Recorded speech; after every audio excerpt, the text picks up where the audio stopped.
segregation, right? It was against the law for people to come together in the same building, in all sorts of ways. And so this union, when they came together, they had a convention in 1912 where they voted to integrate their meeting halls because they had been meeting in segregated meeting halls. And it was in defiance of Jim Crow. And from kind of that point forward, they had the state on their back. They had a lot of resistance because people saw the threat of people of different backgrounds working together to resist these timber companies. Yeah, that here that's a theme. That's how it happened in Memphis with the integrated union of the trash collectors. Same Hmm. thing. Because once everybody gets on the same page, the people who have been hoarding the money is over for them. All right. So the work that went into this past book, how long out or how far out do you start your research when you're putting together this information? Yeah, it's a good question. It depends on the book. I want to say with Monumental, which came out in 2021, we started the process in 2016. Now Brian had written his dissertation at UNO, and we adapted that into a script, almost like a movie script with visual cues and dialogue. And, it's a completely different form of writing than, a Hmm. scholarly dissertation. So there's a long process of adapting academic material for a broader audience, for a visual audience. And from there, we brought in an illustrator. We brought in Barrington Edwards, who's from the Boston area, and that is, I mean, you're storyboarding, right? You're blocking out your scenes. You're doing pencil sketches. You're doing inks, colors. Lettering is the part where you're actually putting the text on the page. So it's like got an assembly line. Making a graphic novel is a completely different process from our other books, but it's a really gratifying one in part because it's so collaborative. Hmm. You're working with, Brian and I working together on the text, and then we have an illustrator who's doing his thing. We have a designer who's working on the actual physical book, and then, the finished product. We all get to kind of share in that success. Now that sounds I don't know. That's a creative dream. And combining the historian, hey, you do your part. We're gonna make it fun and pretty over here, and y'all, yeah, we can work together and get it together. Now, as you have been working with the Trail They Blazed, Mhm. what has been the reactions that you've seen? Thank you since it's been up. Yeah. Yeah. So it's been amazing. We've had a lot of student groups come through. I think for me, the the backbone of the Trail They Blazed are the oral histories. You can actually press a button and hear the voices of people who lived through these periods and marched and were freedom riders and did all this work to change, our state for the better. You can hear them tell the story in their own words, and people really seem to respond to that. If you want to know how people were set up to fail voter registration tests, we have an interactive display where you can take one of those tests, and No matter. nah, you're not going to pass. Like, Hmm. yeah, and it was, designed to fail people. So the interactivity and being able to immerse people in that experience, I think, has been a big success. And the show we have a traveling version of the show that has bounced around a lot of locations in the greater New Orleans area. I think it's going to it's at Metairie Country Country Day. Day, I Uh-huh. think, in the fall. It's been at Xavier's. It's been on the West Bank. It's been all over the place. So again, accessibility is like a recurring theme, like meeting people where they are. But then also when people come into our campus at 520 Royal Street to uh, be able to hear these stories of the march on City Hall and freedom rides and boycotts in their own words. You see the pictures.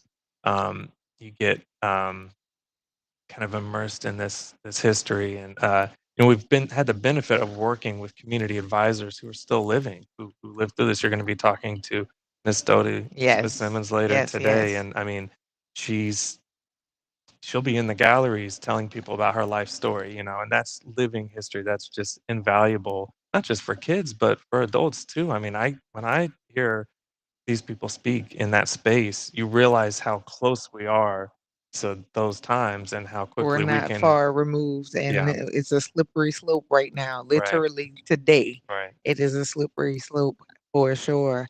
I mentioned Miss Dodie Smith Simmons, and you've obviously had conversations, of course, with Dr. Tate and other members, Big Duck, Mr. Mhm. Jerome Smith.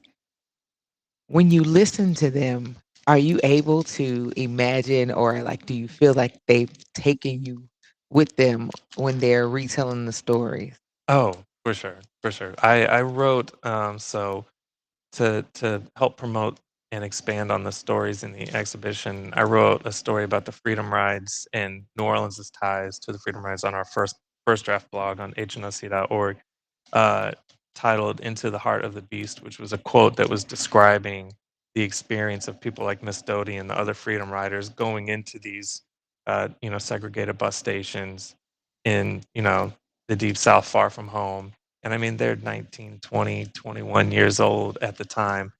And, you know, getting to speak to some of them and retell the story, or like I said, you listen to the oral histories. Um, First of all, I'm just really grateful that these folks want to share these stories, and Yeah, because you're reliving some of the greatest trauma of your life for in order sure. to educate people about it. So being able to lean on her and these oral histories to write, when you're writing, you have to kind of try to inhabit that space and imagine what it looked like, and imagine when they're getting into Macomb, Mississippi. They get on the Greyhound bus from New Orleans, and they're going out and they don't know if they're going to be returning home, and the man at the counter, hitting your friend over the head with a coffee pot, and just chaos ensuing. And so, yeah, I mean, they if you don't feel something when you hear people relay that stories, I don't know what to tell you.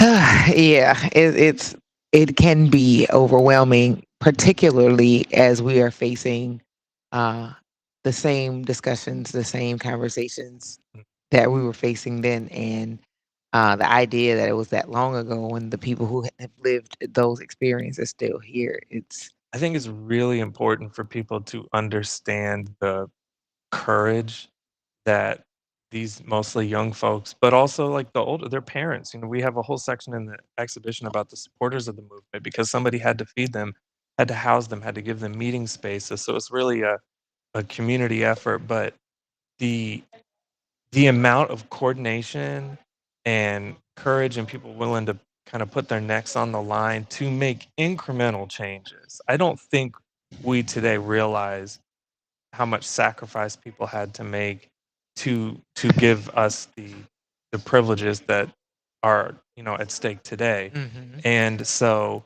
I think it's really important to learn and to hear the stories. And it also is, treat it like a blueprint, Yes. right? Like, see how they did it so you can learn how to make change today. I mean, the world is a different place, but I think a lot of the principles that were effective for them then, are still valuable today.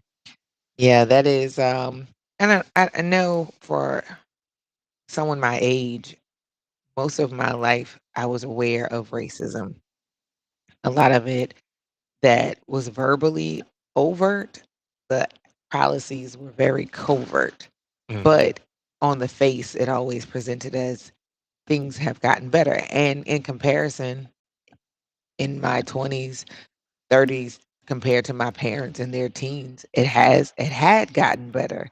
But in this particular moment, the idea, the thought that it could not just return to the things my parents lived through, but back to my grandparents' parents, that is very perplexing. Yeah, and these stories, unfortunately, are more relevant now than ever. It's living history.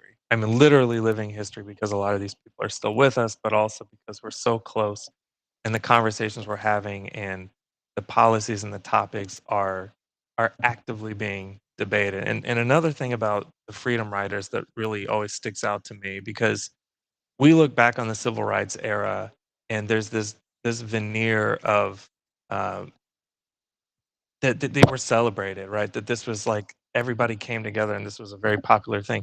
there was a national Gallup poll about the freedom riders. Now, mind you, these are people who are nonviolent, trained, go into these stations, sit down, order a coffee, and then they're beaten up by people who are angry Mhm. about this, right? Mhm.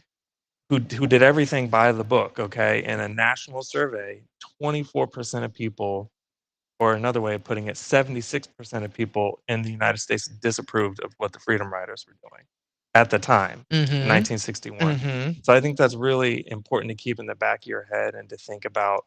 Uh, While we're documenting or noting what has happened, it was at very high adverse yeah, right, conditions right, right. versus how you're reading in the place of more comfort, not Hmm. complete comfort, but more comfort from which they were. It was completely not welcomed Right, in that behavior. right, right. Not welcomed. It took them a long time to get uh, President Kennedy on board and to help them, get a federal regulation passed to integrate these bus terminals. And even then, enforcement was always a challenge because, Mhm. as her story, which I'm sure she'll share, is when they went to Macomb, Mississippi, uh, the federal law had been in place for a month or so already, which was forcing these interstate bus terminals to integrate or desegregate. Mhm. So it was against the law to not serve them, but it was very hard still on the ground To to get somebody to enforce. So mhm. the FBI would have people in the crowd observing these sit-ins, right? To but would not intervene. And they were documenting and they were trying to kind of build a Build a case, but case. Uh-huh. right. Um, but yeah, all of which is to say that progress was gradual, but they stacked, small victories on top of each other to make great change. Or it all seeming to be getting knocked down or knocked back very quickly. Yeah, very quickly. And I mean, this is really, let me ask this because I'm, as a researcher and having spent so much time looking at this information, when you do get notice of the things that are taking place, what, as a human, where does that take you? Well, you're for me, I like to connect the dots. I like to paint the full picture. And, my what I feel like our job is to present the facts of history and then allow people to make connections and interpret them for themselves. And so this fall, for example, when the you know the Supreme Court case was first being heard, Hmm. I wrote an article related to the trail they blazed called Louisiana versus Voting Rights, and it was just the history of the legal battles related to voting rights in Louisiana. So this is the backdrop against which these things are being debated today. So I think for me, I try to find solace or purpose in organizing the facts, allowing people to see what they are, understand, because it's so easy to be overwhelmed or become Hmm. disillusioned because so many things are happening from so many different directions Hmm. that there has to be somebody, historians, to kind of hold the line, separate fact from fiction, and educate people. I mean, it all starts, I think, with education. And I think if we can inform the public about the facts of history and the backstories to voting rights and integration and all of these topics, I try to hold out hope that things will get better, right? Because we think about the people of previous generations and everything they went through. What reason did they have to hope, right? The idea that it would get better, but yes, hope is a good place to start. But we're going to stop and take a pause, and we're going to come back with you to continue some more about hope that is needed. You're listening to the Front Porch here on WBOK, what New Orleans is talking about all day long.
Welcome back to the Front Porch here on WBOK. What New Orleans is talking about all day long. I'm your host, Kimber White Dupree, and Nyron is on the other side of the table while Jared is still at Xavier University on that campus taking care of the sound to make sure that I can come through to you. And Nick Weldon is still with us here, and I got a scoop on some stuff. It's really, really nice. I can't wait till y'all get to see it.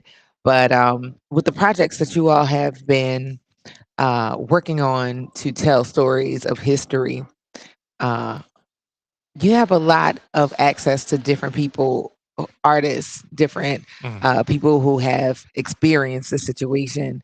What's the process in getting who you're going to talk to?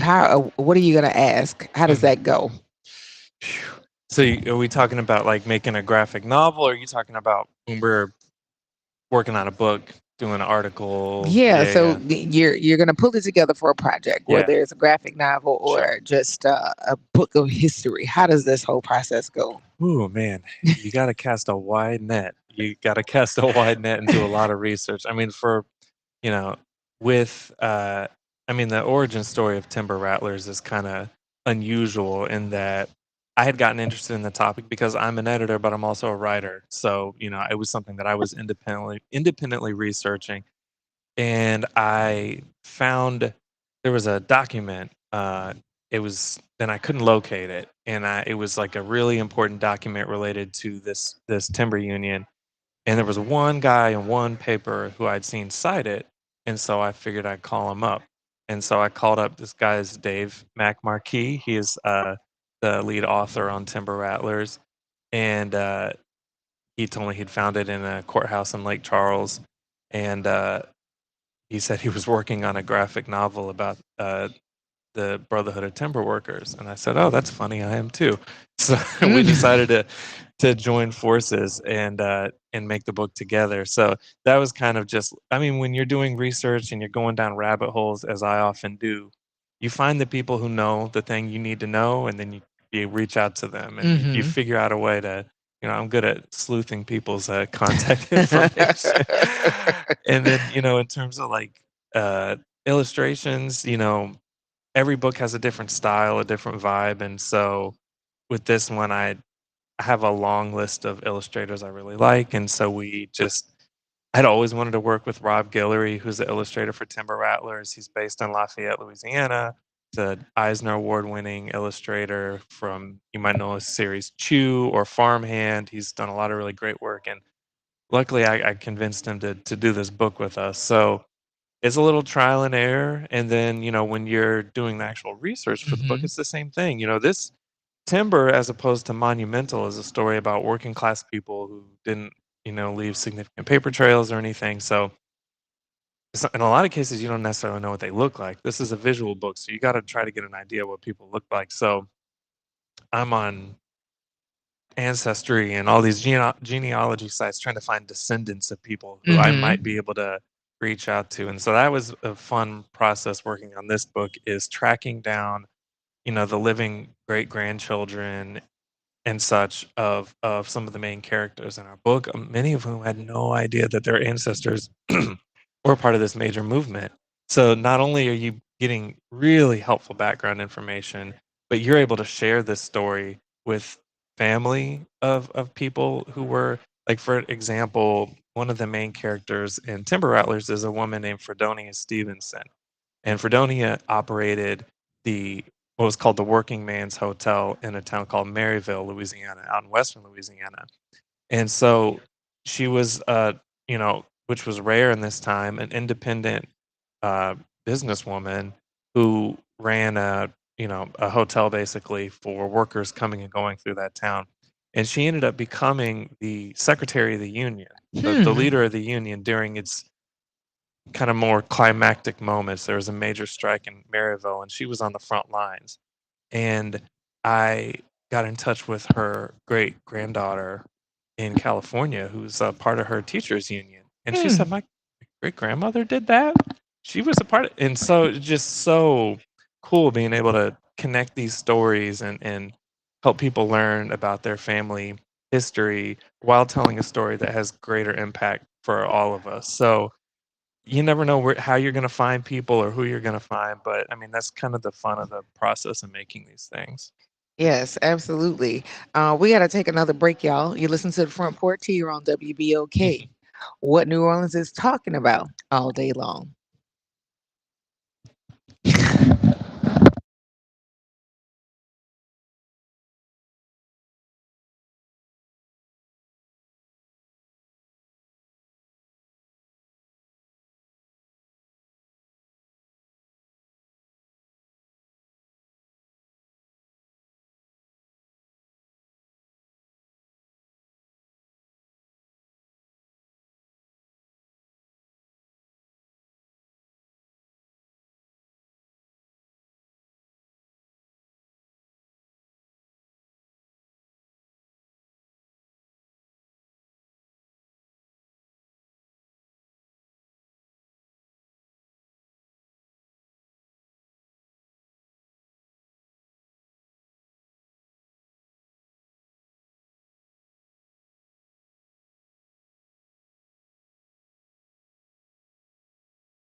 And get ready for the workday. City Park is where to go when you don't know where to go. Turn towards the city center and start walking. Before long, you'll end up where you belong, at the heart of the city, New Orleans City Park. Stroll along the reeded marsh, wander through the sculpture garden, rest and recharge beneath ancient oak trees. This is where your spirit goes to grow. It's in our nature to yearn for nature. NewOrleansCityPark.org, heart of the city. You're on the front porch with WBOK 1230 AM.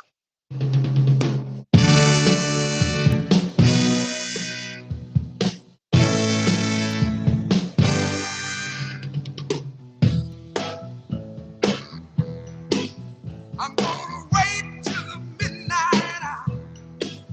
That's when my love comes tumbling down. I'm gonna wait till the midnight hour when there's no one else around. I'm gonna take you, girl, and hold you and do all the things I told you at the midnight hour. Yes, I am. Oh, yes, I am. One thing I just wanna say right here. I'm gonna wait till the stars come out and see that twinkle in your eyes. I'm gonna wait till midnight hour. That's when my love begins to shine. You're the only girl I know that really loves me so. Midnight hour. Oh yeah, the midnight hour. Yeah, all right. Will you give me one time?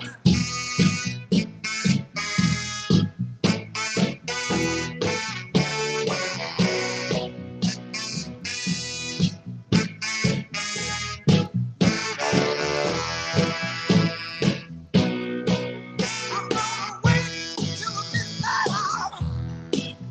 That's when my love comes tumbling down. I'm gonna wait when the midnight hour. That's when my love begins to shine. Just you and I. Oh, baby. Just you and I. Nobody around, baby. Just you and I. All right. You know what? I'm gonna hold you in my arms. Just you and I. Oh, yeah. It's the midnight hour. Oh, baby. It's the midnight hour.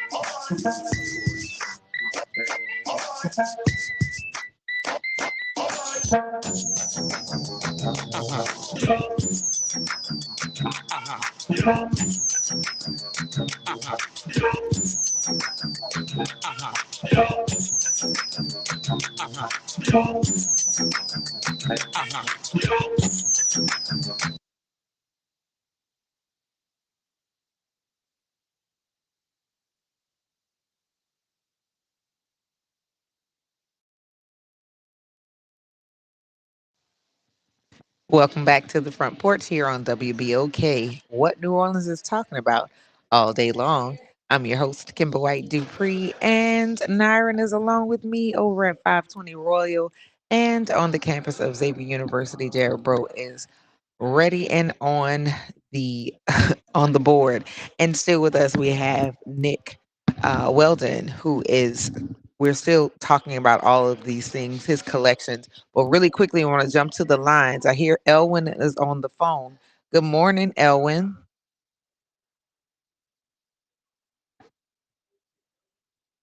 Is he there, or did he hang up? Well, it sounds like he hung up, but back to our conversation, Nick. So, throughout your collections of and gathering of history, and I know you had written an article Mhm. recently with regard to the comparison of your research and what's converging Yeah. right now. Um, when it's time to shift the topic or to make it accessible for children or Mhm. where they're dealing with a heavy topic, but where it doesn't overwhelm them. Do you find well, how do you find that? Like, is Mhm. that a difficult thing to do? Is it a fine line? How does that work? It's definitely a different skill set, writing for young folks and simplifying things. I mean, I think that's one of the things that we have to do as editors all the time is help people get to the point, shorten their message, because what works on a museum wall, people's attention spans are shorter. Adults' attention spans are shorter. So I feel like now more than ever, brevity and being clear is really valuable, not just for kids but also adults. I think that there you do have to be delicate about not overwhelming kids or you know, saying things that are inappropriate in terms of talking about difficult history. Like we've got some monumental, we have some very difficult scenes where we talk about the massacre of 1866.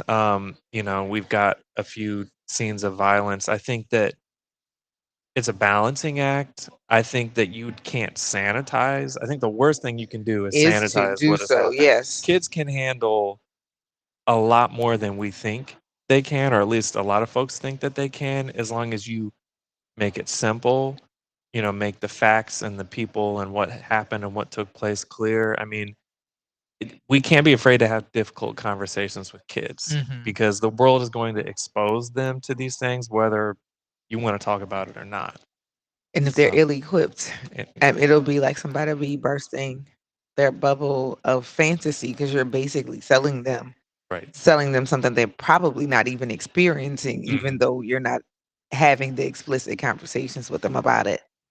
Yeah, that seems like a tightrope to walk in, taking the topics and making it um, bite sized enough for the kids. Mhm. So I know you've had the opportunity to maybe hear some feedback from teachers. What are the educators saying? Oh, wow. I mean, they love it. I've gotten to go into a lot of classrooms and they really appreciate, what we did in Monumental and we still are going to do with Timber Rattlers is that a lot of graphic novels, you get the pictures, you get the story and that's it. We have a lot of teacher resources, so we have, a map and a timeline and we've got like a little essay on primary source research and we've got all of our end notes with more details. So if you want to like dig deeper on any of the scenes in the book, you can do that. So I think those tools are ready made for educators to teach to the book. And so we're going to do the same thing with Timber Rattlers. So, you can kind of get what you want out of a book like this. If you just want to read the story, that's great. You can do that. If you want to have activities and additional lessons, that material is in the back of the book as well. So, yeah. I'm purposely going through it right now. I'm looking at the notes, and some of the things that are included are abbreviations for the topics that are covered, and then it also speaks to the Masonic temples, or the Masonic symbols as well, which a lot of people don't pay attention unless you know to look Yeah. in architecture and stonework and things Mhm. like that. That's a And little Easter egg in the book. Each chapter has a different symbol at the beginning, and they all relate to the theme of that chapter. So, readers, you can check that out and let me know what you find. no, this is really a labor of, you said rabbit holes. This is way more than a rabbit hole of information because the focus and also to keep this organized as well.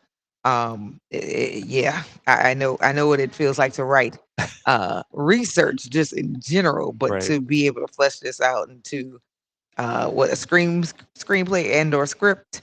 Yeah, Yeah. Yeah. no.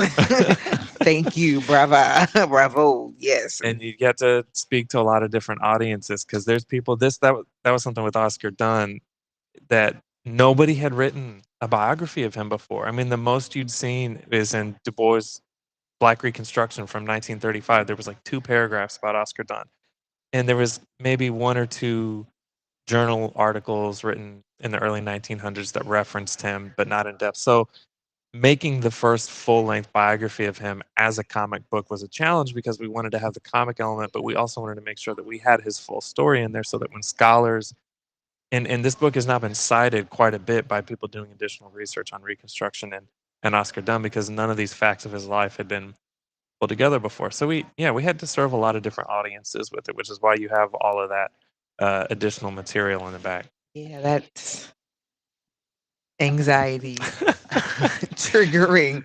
But no, it's really an in-depth view, specifically when you had to go through like court cases, Mm-hmm. documenting Mm. and going through stacks. I don't who does that anymore? Like, I mean, this is We a do. part of it, right? This is a part of what you do everything, Yeah. but I know now from having to use the card catalog versus then we moved into the computer with the black screen and the green writing, and Right. you can start looking it up. I mean, but now you don't reference at my fingertips. It's true, and a lot of stuff has been digitized. Like a lot of newspapers have been digitized through the Library of Congress, but you still not everything is on the internet, and certainly not everything is in an AI summary. So you still got to go My do the God. you still got to go do the digging.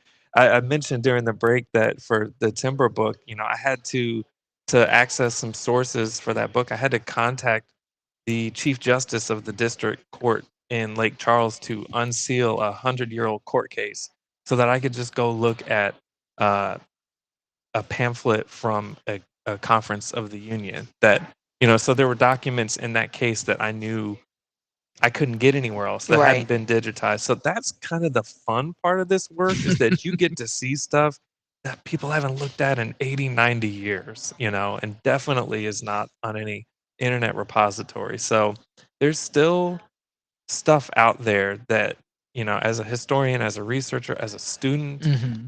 you just got to go look for it and enjoy the process of searching and stumbling upon things because you never know what you're going to find. Yeah, headache, but a wondrous work when you put it together. Because I'm telling you, the focus. I'm on and off with my glasses right now. So now we're going to be transitioning to Miss Jody Mhm. Smith Simmons in a little bit. What are some things that you want our listeners to come and explore, or some things you want them to Yeah, yeah. pre-explore before they come here? All right, I have a few assignments. Come see the Trail They Blaze before it closes on June 7th here at 520 Royal Street. You're going to hear from Miss Doty next. You're going to hear her story, and then you're going to get to go see the story in the exhibits. You got about 3.5 weeks. Come see it. It's a really great show. Our Bunny Matthews book with the art of the cartoonist Bunny Matthews is launching September 18th. So mark your calendars for that one if you like political cartoons and Bunny's artwork. The Leidenheimer food truck, the bread truck that's got his artwork on the side. And then what we've been talking about a lot this hour is Timber Rattlers. Our second graphic history is going to come out in spring of 2027. So please be on the lookout for that as well. Thank you so Yeah. much, Nick Weldon, Interim Director of Publications here at the Historic New Orleans Collection. It has been wonderful to chat with you again, and Mhm. of course, we have a few more visits before the Trail Day Blaze closes. So we look forward to seeing you right back here on the front porch before this transitions out, and then back when Timber Rattlers comes back in. That's right. It's always a pleasure. Thank you so much. Absolutely. You're listening to the front porch here on WBOK. What New Orleans is talking about all day long.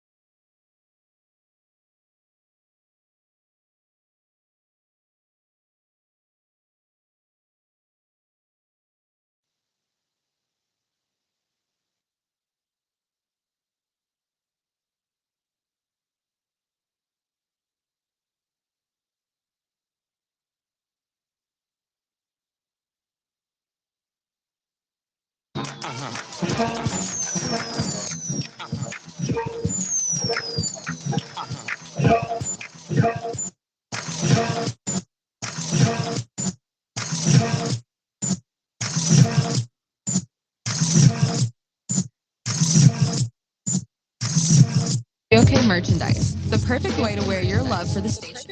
Whether you're a longtime listener or a new fan, we've got something for everyone. Head to WBOK1230.com now and grab your WBOK gear before it's gone.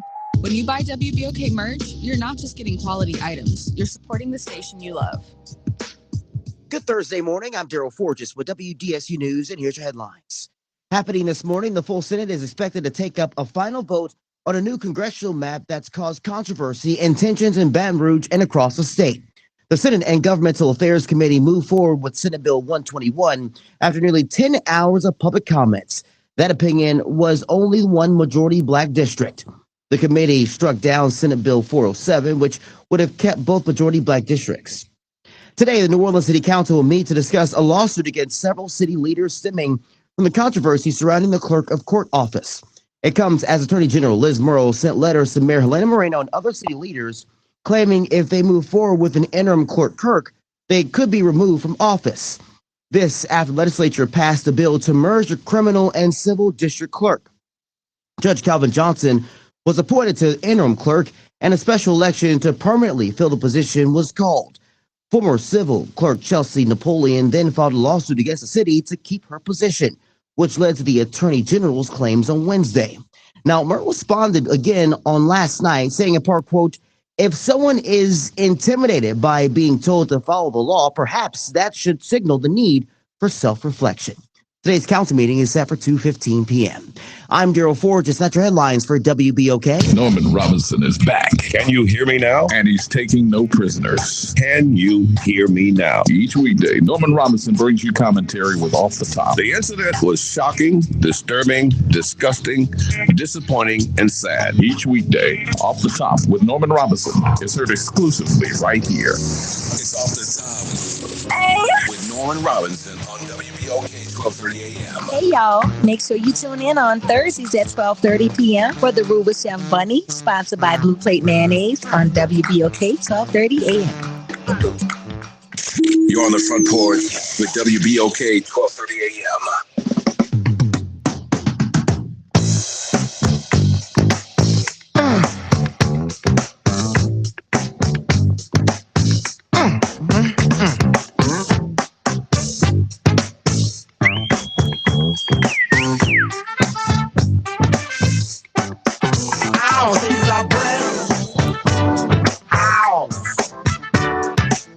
She's 1990, just letting it all hang out. She's a bread house. I like lady stack, that's a fact. Ain't holding nothing back. Ow, she's a bread house. Well, look together, everybody knows this is how the story goes. She knows she's got everything that a woman needs to get a man. Yeah, yeah. How can she lose what she used? 36, 24, 36. What a winning hand. She's a big house. She's 90, just letting it all hang out. She's a bread house. I don't like ladies that's a fact. Ain't holding nothing back. Oh, she's a bread house. Yeah, she's the one, the only one, built like an Amazon. The clothes she wear, her sexy ways, make a old man wish for younger days. Yeah, yeah. She knows she's built and knows how to please. So enough to knock a strong man to his knees. She's a big house. Yeah, she's 90, just letting it all hang out. Hey, great house. I like lady stack, that's a fact. Ain't holding nothing back. Shake it down now. Shake it down now. Shake it down now. Shake it down now.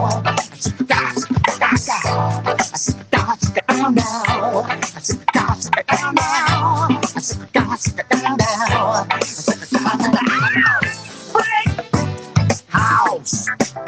Yeah, she's 90. I just letting it all hang out. Break house. Yeah, she's the one, the only one, built like an Amazon. Yeah. Sit down now. Sit down now. Sit down now. Sit down now.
Welcome back to the front porch here on WBOK, what New Orleans is talking about all day long.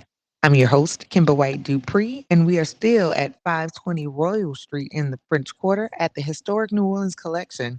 Naren and I are in the building, and Jared is back on the historic campus of Xavier University.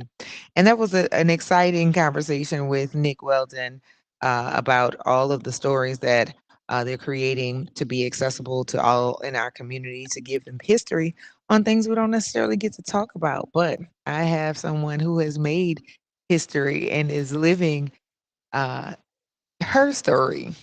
Yes, living her story. Miss Dodie Smith Simmons, who is, if you don't know, a returning veteran of the front porch, but someone who, as a very young person, entered the civil rights movement and commitment and have been committed to it ever since. But today is a special day. It is May 14th, 2026, and there's some recognition that is due. How are you, first of all? Good morning. Good morning. I'm fine. And I'm so glad I'm here on May 14th, Yes, May 14th. 2026. Yes, ma'am. 76 years ago, during the Freedom Ride from Washington, D.C., they left on May 4th and was supposed to arrive in New Orleans on the 17th, where several events was planned. A rally at New Zion Baptist Church, and a banquet at Dookie Chase Restaurant. Well, on Mother's Day, May 14th, 1961, two buses, a Greyhound bus and a Trailway, carrying Freedom Riders. On the 14th of May, 1961, one bus was bombed in Anniston, Alabama. The Klans held the door closed so the riders could not get off, planning to burn them alive. The other bus in Birmingham, Alabama, the riders were severely beaten. And among those that were severely beaten was John Lewis. So this is the 76th anniversary of that event. So I'm just happy to be here on that day to say this. Yes, thank you. And I appreciate you sharing that history. 76 years later, especially in what we are seeing happening right now. Oh my God. I woke up this morning, read the paper. We supposed the African American community thought we had two districts, two Congressional districts. congressional districts, and the papers say that the Republicans agreed that should only be one minority district. What about no representation, no taxation without representation that I learned in high school? If we are more than a third of the Louisiana, we deserve the two. We have six. Who speaks for us? I'm saying we need to reorganize, start registration drives. It's very important to me because when I turned 21 and was eligible to vote, to register to vote, I failed and was very upset about it. So one of the attorneys from the law firm, Collins, Douglas, and Eli, checked into it. And it was because when they say mother's maiden name, Mm-hmm. well, my mother was Gladys Smith Smith. So when I put Smith down as my mother's maiden name, they thought I didn't know what that meant. So they failed me. So I did not fail. But voter registration, voting, learning what the issues are very important. I think more important now than it was back then.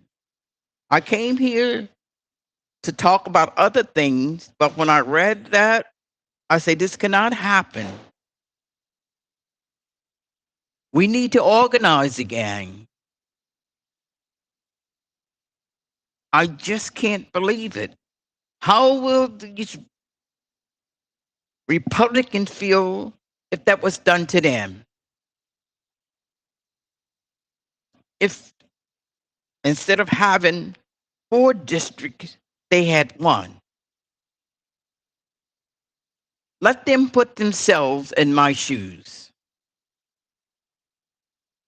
I'm sorry, I didn't mean to get so upset, but I was really upset because from the time I was 15, I was involved in civil rights. I paid my dues, but I'm willing to get back in there and do whatever needs to be done. But the way things are going, you would think we were back in the 40s and 50s. This is crazy. We have a crazy president, governor, legislators.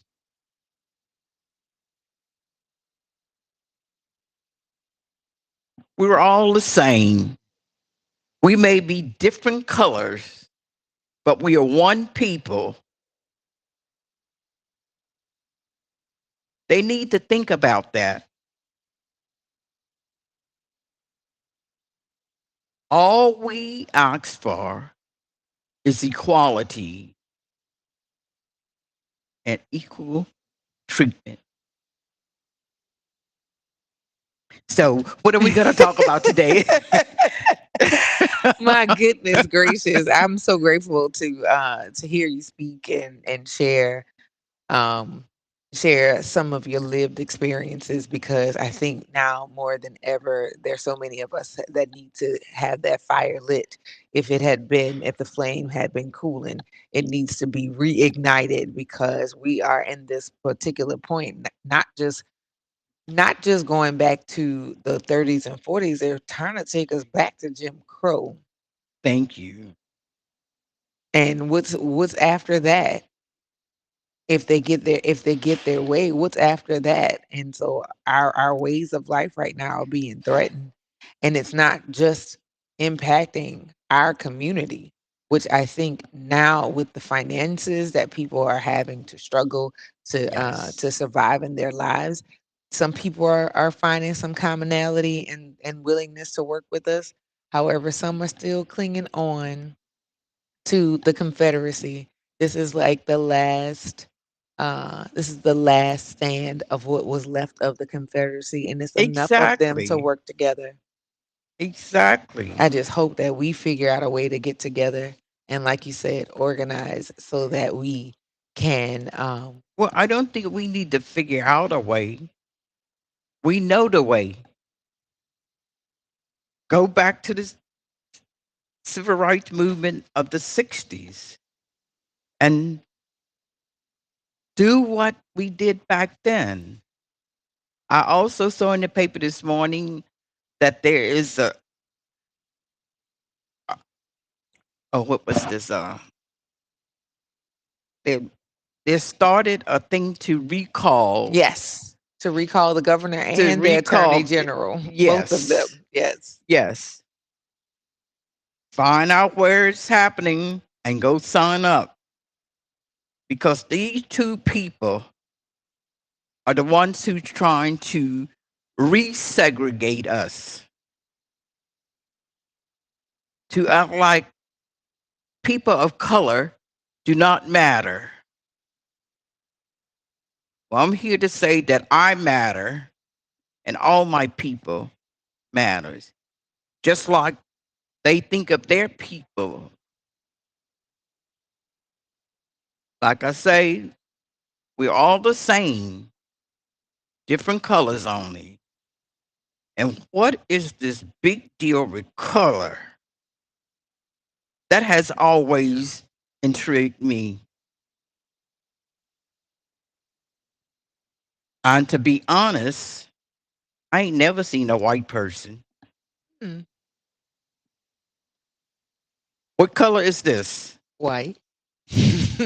Have you ever seen anybody this color? No, ma'am. That's what I say. I'm still looking. Yes, They are indeed. more pink than they are white. Yes, ma'am. And they need to get over that. Yes, yes, ma'am. So, uh, as a member of CORE, what does CORE stand for? The Congress of Racial Equality. The Congress of Racial Equality. CORE was a nonviolent direct action group made up of all colors. And I mentioned the Freedom Ride of 1961, but CORE did its first Freedom Ride in 1947 called The Journey of Reconciliation. And this was after a Supreme Court ruling on interstate transportation. But it involved a lady who was not involved in the movement by the name of Irene Morgan, who bought her ticket like everybody else. When she got on the bus was crowded, so she had to stand. When they got to the first stop, some people got off. When I say some people, they were supposedly white people. And she and another lady took a seat. But in the meantime, there was some other white folks getting on the bus. They did not have a seat. So the driver told Irene Morgan and the other lady to get up and give their seats to these white folks. The other lady did, but Irene Morgan refused to do so. Bus driver got off, got the police. The police came in, took her by the shoulder and say, "You have to move." She say, "Don't touch me." And she meant it. When the police saw that, he went out and got another policeman. He did the same thing. And she said, "I told you not to touch me." And she kicked him in the private part. She was arrested, charged with battery, with assault, I'm sorry, and refusing being arrested. She disputed the battery charge. And she said, "I told him not to touch me." And he did. I paid my money just like everybody else. She thought she was entitled to her seat, and she was. So that case went all the way to the Supreme Court, and she won. Mm. This is an ordinary person. This was not no organization, even though the NAACP did pick up the case. And with that, court did their journey of reconciliation. I'm getting way off of what we were talking about That's okay. This because is good. I This is think great. history is so important that we as a people need to know our history. Mm-hmm. And we Was the need to be old reminded right now. yes. And if we sit back and do nothing, we need to become Irene Morgan and do something about what's happening now. You know, I woke up in a good mood and I didn't even finish reading my paper today. And I thought, well, it's a good thing I'm going to be on the porch today Yes, ma'am. because even though I'm asked to talk about certain things, I think this is way, way too important. Let's get out there and organize, folks. Let's get us voted, registered to vote, and not only register to vote, when it's time to vote, get out there and vote. Vote on issues that affect you. And all of the issues affect you. Yes. So where did we go from here? So you brought some information from clippings that you wanted to show us, and that's gonna speak to some of your incidents. And I don't want to cut you off. We're gonna take a break so that you can have the time to go all the way through it, because I don't want to skip through any of this. Okay. Oh, we can skip through it because I say what's happening now is more important Yes, ma'am. than what happened back there. So let's have a break. Yes, you're listening to the Front Porch here on WBOK, what New Orleans is talking about all day long.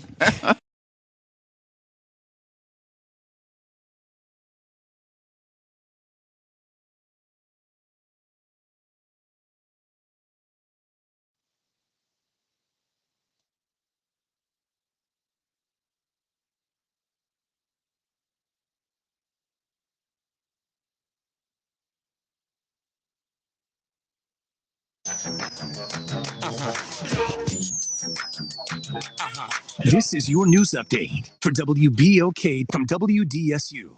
For all your news and weather, watch WDSU News, New Orleans leader in live, local, late breaking news. Today at noon and 4 p.m.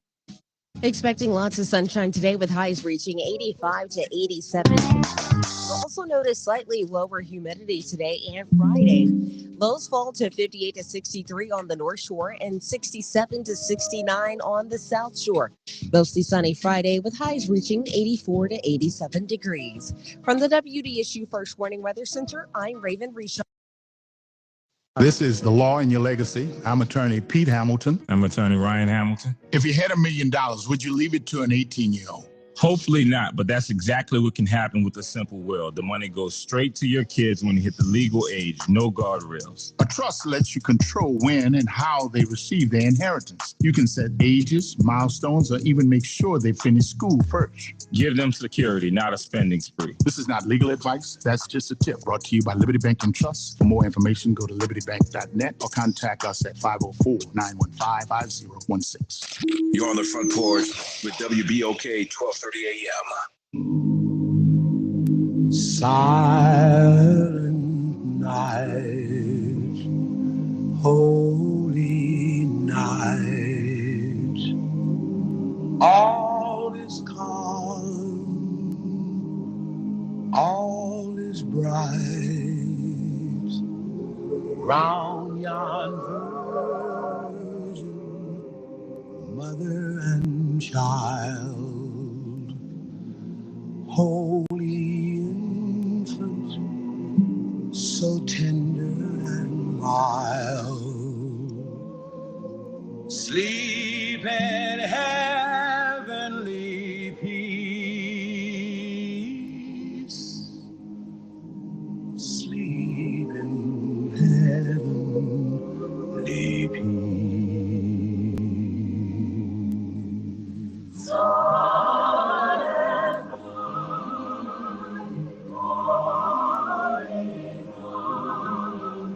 Son of God, love's pure light, radiant beams from thy holy face. With the dawn of redeeming grace, Jesus, Lord, at thy birth.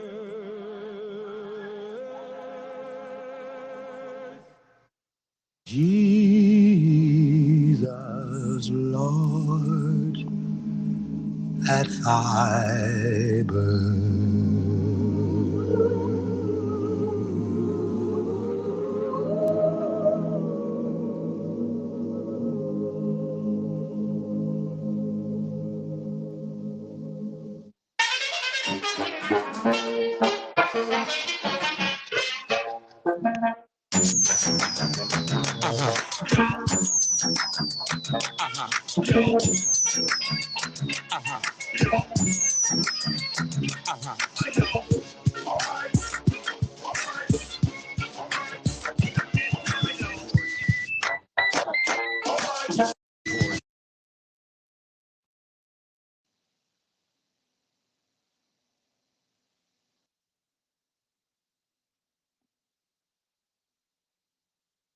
Welcome back to the front porch here on WBOK. What New Orleans is talking about all day long. I'm your host, Kimber White Dupree, and we're still here at 520 Royal Street at the Historic New Orleans Collection, both Nard and myself, and we're still joined by Miss Dodie Smith Simmons, and also Jared is back on the campus of Xavier University.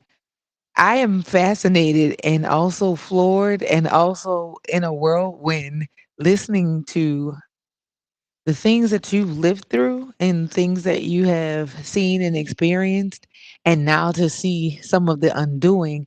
I can't imagine what that feels like. Let me tell you, we struggle, put our lives on the line to make some gain. and between our president, governor, they're taking it back. And I don't understand why. I know they keep saying it's race,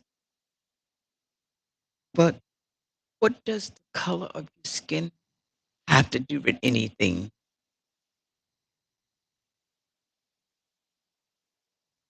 They have erased the history, the Europeans, of Africa. And now they're trying to do the same thing here in the United States to erase us. But I'm here to say we ain't going nowhere. If we have to stand and die, let it be. We cannot let this happen again.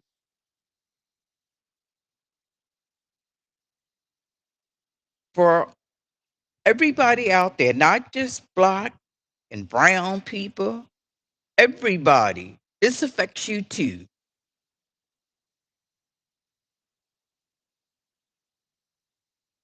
The president has started an illegal war that has cost us millions, maybe billions of dollars, while health care goes underfunded, where education goes underfunded.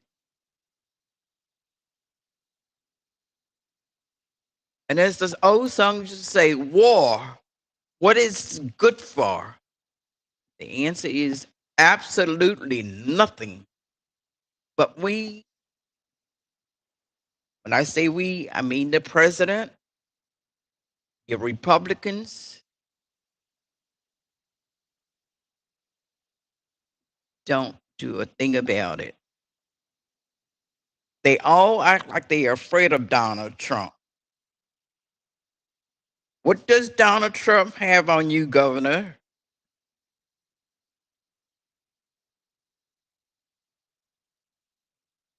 You know what I originally came here to talk about can wait Yes, for ma'am. another time.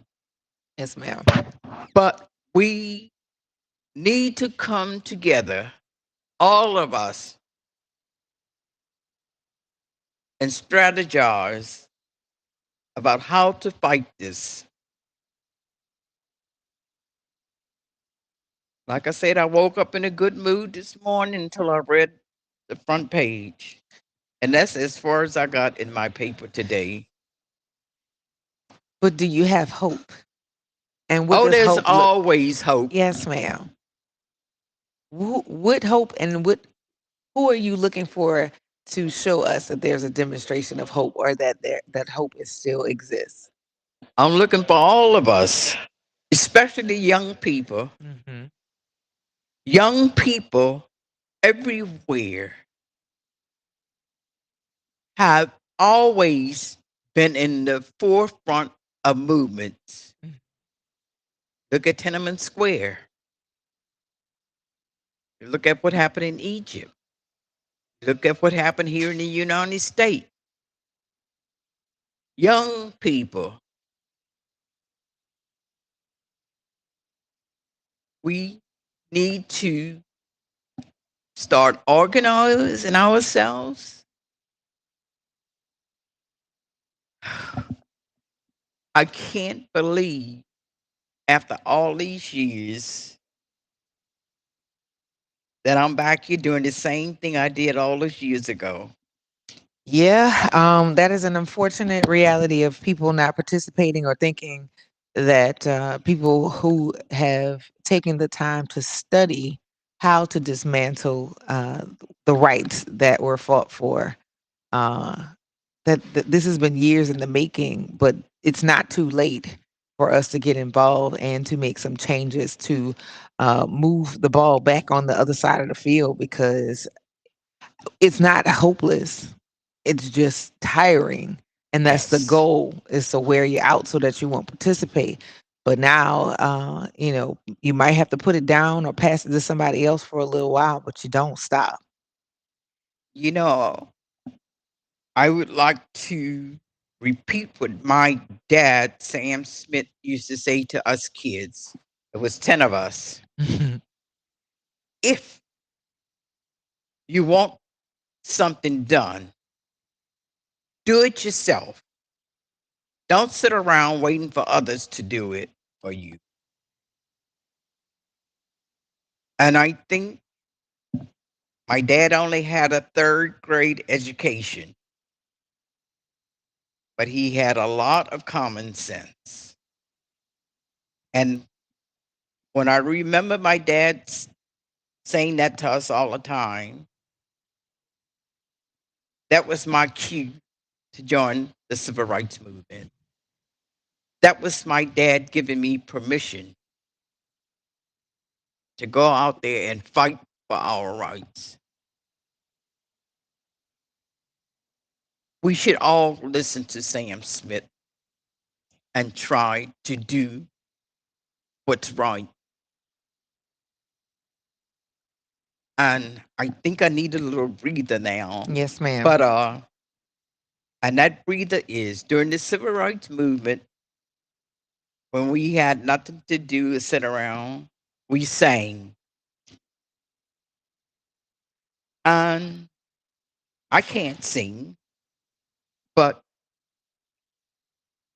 we shall overcome. We shall overcome. We shall overcome someday. Oh, deep in my heart, I know that I do believe we shall overcome someday. And I would like to say today, I feel better already. Well, there we go. I am going to go ahead and take a break so we can both take a breather. And you listen to the Front Porch here on WBOK, what New Orleans is talking about all day long.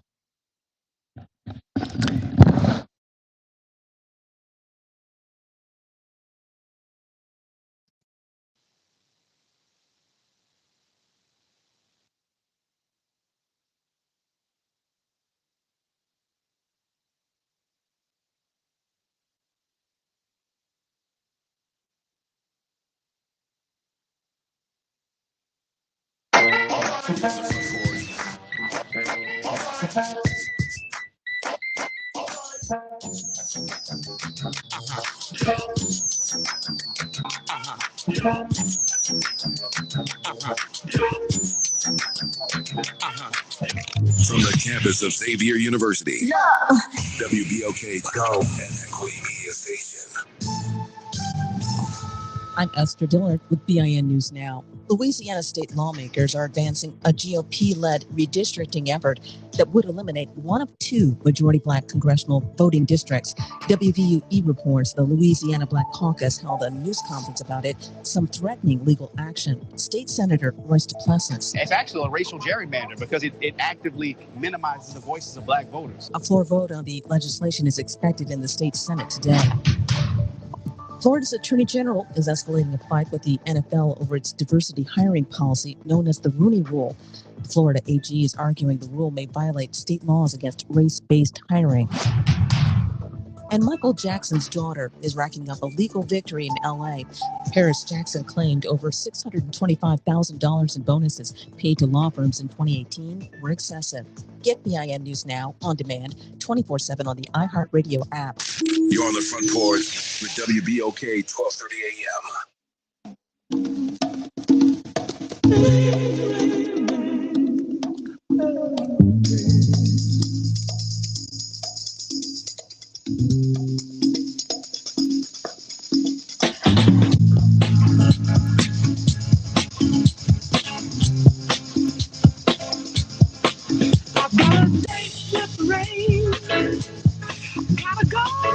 walking in the rain. The clouds that gather in the skies, gather in my eyes every time it rains. On just such a day, you let me go. And as the raindrops begin to flow, I go walking in the rain, hiding my tears in the rain. I grab my coat and rubber shoes, walk out the door with a bag full of blues. No one notices it all. The waves I take off so, walking in the rain. Every time the rain comes along, the absence of you becomes so strong. And I just go walking in the rain, hiding my tears in the rain.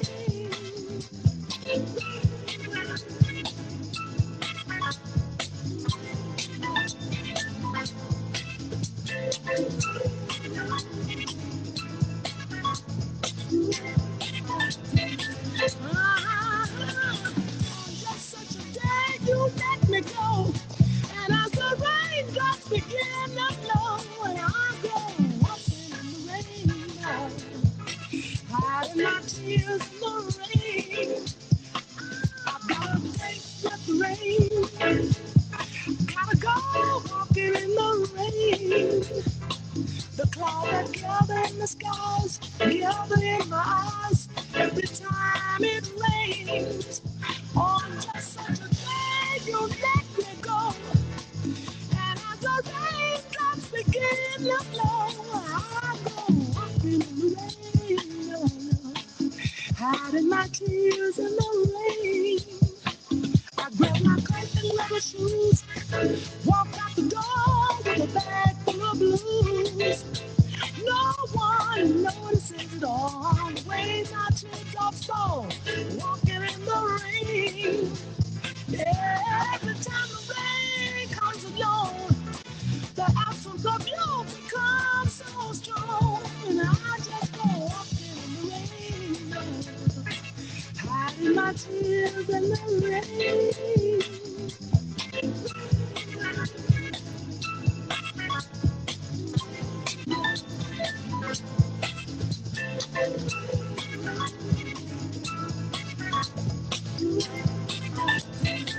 On just such a day, you let me go. And as the raindrops begin to flow, and I go walking in the rain, hiding my tears in the rain. I go walking, I go walking in the rain. Ooh, I'm crying in the rain. Yeah, I'm walking through the rain. I'm walking. Yeah, I'm crying. I just keep on walking. Yeah, just keep on crying. I'm hiding my tears in the rain. Yeah, as I go walking in the rain. Ooh. Let's go.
Welcome back to the Front Porch here on WBOK. What New Orleans is talking about all day long. I'm your host, Kimber White Dupree, and we are still at the Historic New Orleans Collection. And Miss Dottie and I had a little dance party while we were on the break. That was a good time. And as you're here on May 14th, and you had, I think you were 15 years old when you first got involved with the civil rights movement. Is Yes. that correct? And you've had the opportunity to serve with CORE, but with your serving with CORE and joining so young, you had some trips to some places that were a little uncomfortable. Yes. we, um, and those uncomfortable places was all jail. Mm. When I was 18, and as we talk about the Freedom Ride, it was during an incident that happened. Mhm. I think it was in August of 61. And there were three white Freedom Riders who had gotten out of jail in Parchment Penitentiary in Mississippi and stopped in New Orleans and decided to spend a couple of days. Two of Ford's black members, sisters, Carlene and Patricia Smith, invited in to their home for dinner. They never got there. When three white guys in a black neighborhood, the police driving around, police asked them, "What are you doing in this neighborhood?" And they say, "We're going to have dinner with friends." I guess the police was trying to figure out what friends. Ain't no white folks in this community. So they were arrested and beat. Jerome Smith decided that we need to hold a protest. So he called members of CORE, and of course we showed up. We went to Tulane and Broad to police headquarters. And the reason for that, because we were protesting police brutality. So we started out with 19 people. We went in, sat on the floor, and started singing. And police, a policeman came out and said, "Stop the singing. You're interrupting the communication system." We didn't know where we were. We just sat down. Mhm. And when he said that, what did we do? We sang louder. And at the time, the tune that we was singing was "I Ain't Gonna Let Nobody Turn Me Round." So we say, "I ain't gonna let nobody turn me round, turn me round." He came back and yelling, "I told you to stop the singing." And we sang even louder. Next thing you know, they're bringing out the dogs. Ain't gonna let no police dog turn us around, turn us around, turn us around. Ain't gonna let no police dog. They brought the dogs closer. Turn me around and keep on a walking, keep on a talking, marching up the freedom lane. They brought the dogs as close as they could without the dog biting us. Then we were arrested. We spent 2 days in central lockup. They put, oh, before they start arresting us, if you didn't want to, if you remember, and if you didn't want to be arrested, you could leave. Nobody was going to think any less of you. So, like I say, we started out with 19, 4 people left. That left us with 15. So, after we had been arrested, they put the 15 females in a cell for two.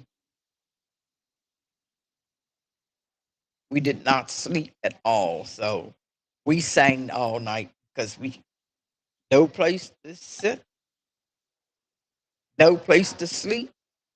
They put the guys into the larger cell. There were fewer males than there were females. And at the time, Aretha Castle was the chairperson of the court. And we didn't know she was pregnant. Mm. Later that night, she was released. Next day, she had a son. Wow. Wow. Yes. That Uh, is wow. so, um, what they do, did back then, I'm sure they do it now. When, especially for things like civil rights, they give your name and address over to the newspaper, and it's published in the paper.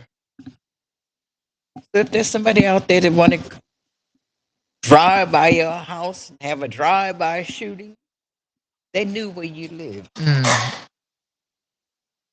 And the second time that I got arrested had to do with the event that if you saw the exhibit, you see me being put into the paddy wagon.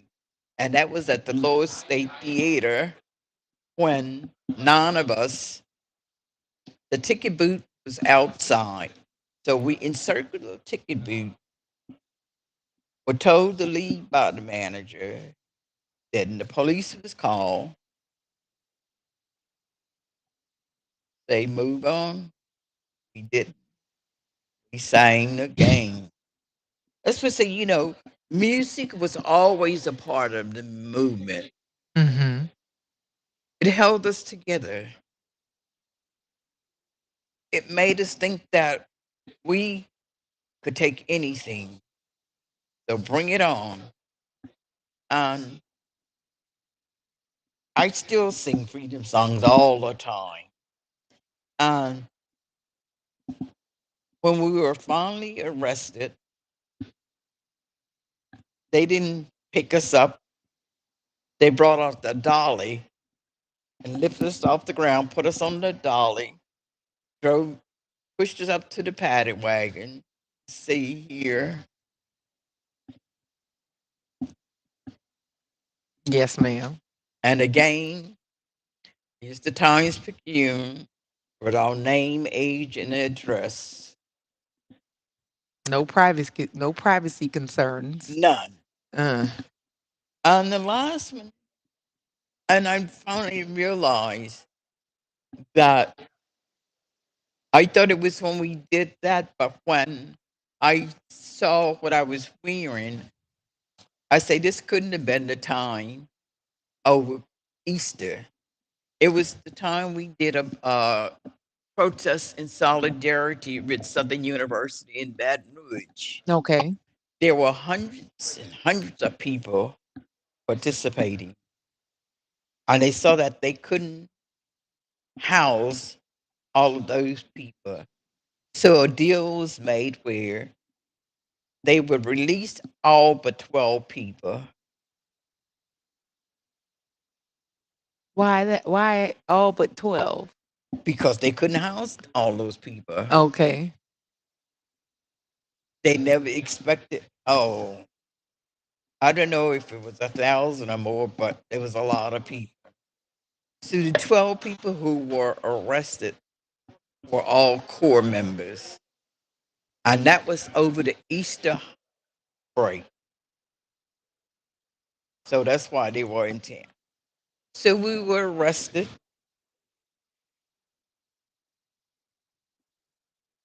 2 days we spent in central lockup. It was Saturday and Easter Sunday. Ever since we have been arrested, our lawyers would go to Dookie Chase and get us food. Hmm.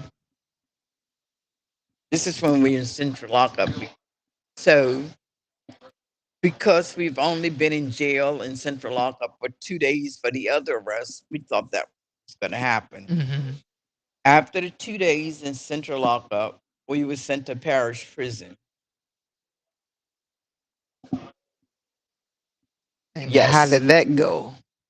So it was okay because it was better than sleeping on those steel bunks because we had a real bed. Mm-hmm. We had a mattress. Mm. You can go to the bathroom in privacy. Because in central lockup, in the corner was a little toilet. Mm. No privacy. You had to go. You had to go. Right. Everybody saw what you were doing. But in parish prison, there was a day room and a night room. Night room is where you slept and showered. The day room is where you had breakfast, lunch, and dinner. And when the Zuzu man came around, if you had money, you could have buy some snacks. Wow. Well, Miss Dodie Smith Simmons, I want to thank you again for sharing your lived history and also of sharing the significance of today and also regaling us with some songs from your own voice. We really do appreciate you joining us back here on the front porch. And of course, you are welcome back on the campus of Xavier University anytime you want to come and share. Well, mentioned Xavier University. Do you know the part that Xavier played in the movement? No, ma'am. And we gotta run. But that's where we'll start when you come on. We're gonna work to get you back on so you can come on campus and share that story with us. Yes. All right. Thank you for having me. Absolutely. And remember, people, let's get organized. Don't sit around waiting for somebody else to do it. You're listening to the Front Porch here on WBOK. What New Orleans is talking about all day long.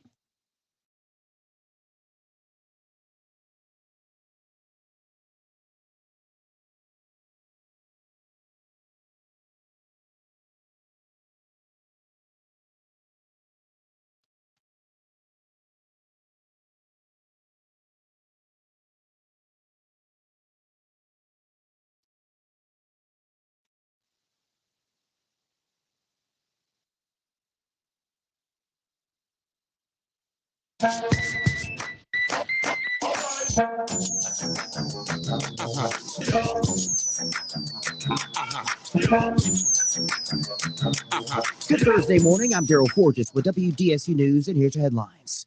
Happening this morning, the full Senate is expected to take up a final vote on a new congressional map that's caused controversy and tensions in Baton Rouge and across the state.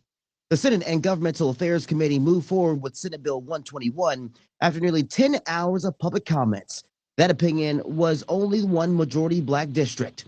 The committee struck down Senate Bill 407, which would have kept both majority black districts. Today, the New Orleans City Council will meet to discuss a lawsuit against several city leaders stemming from the controversy surrounding the clerk of court office.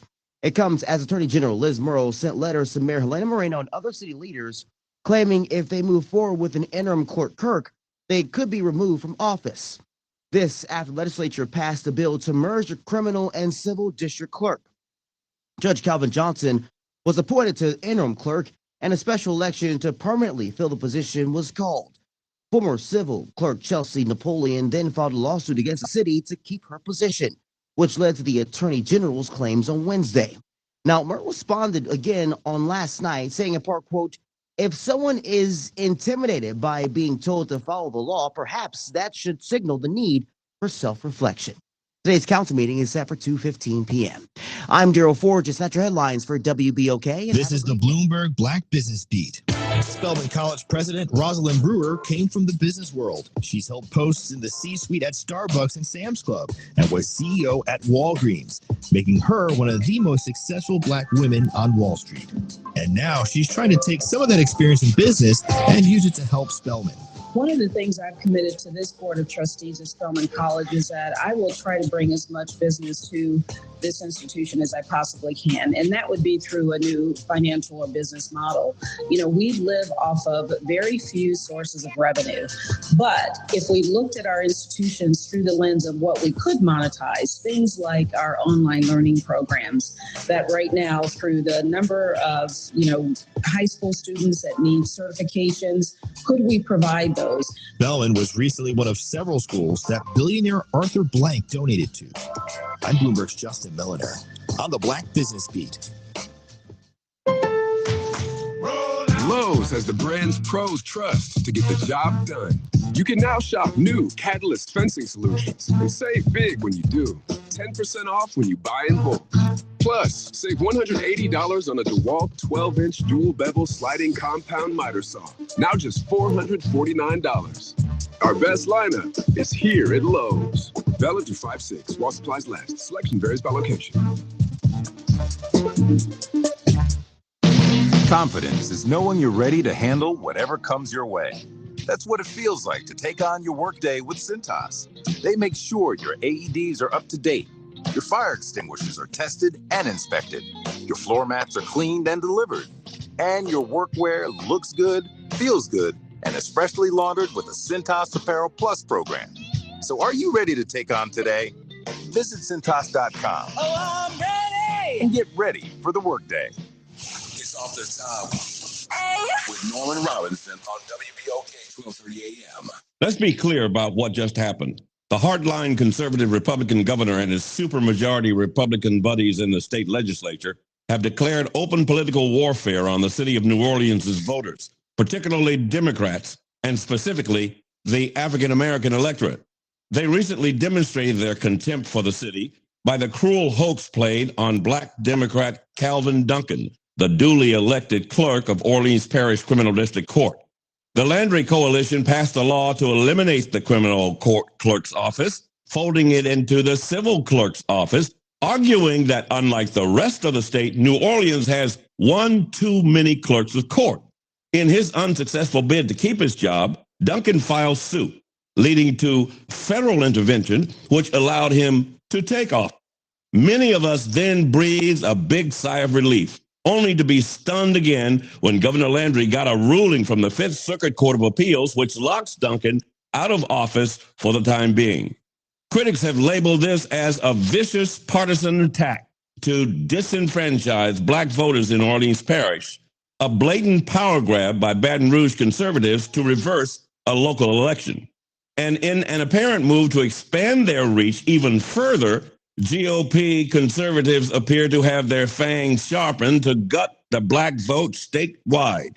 The supermajority Republican state legislature is now poised to eliminate one or both of the two majority Black legislative seats, after the conservative majority U.S. Supreme Court ruled that creating districts along racial lines is unconstitutional.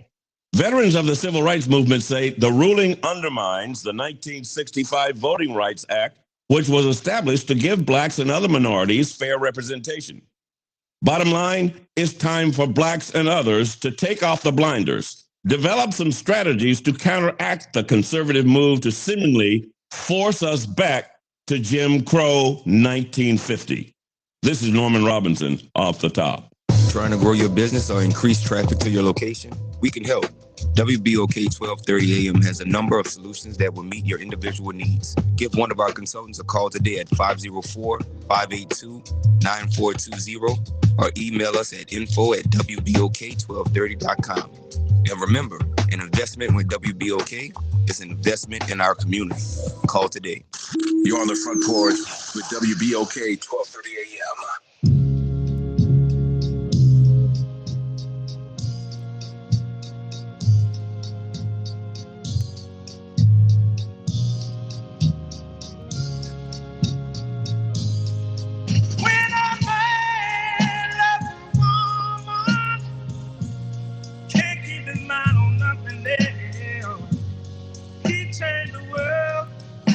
Thing he found.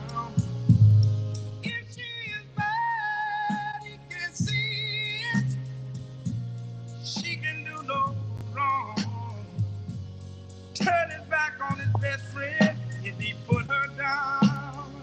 When a man loves a woman, spend his very last dime, trying to hold on to what he needs. He give up all his comforts and sleep out in the rain. If she said that's the way it ought to be. But this man loves a woman. I gave you everything I trying to hold on to you. I'm grateful.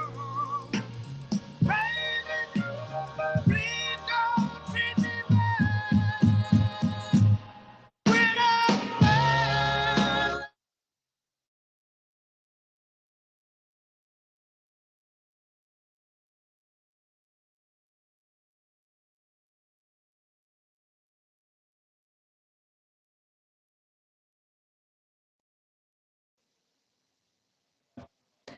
Welcome back to the Front Porch here on WBOK. What New Orleans is talking about all day long.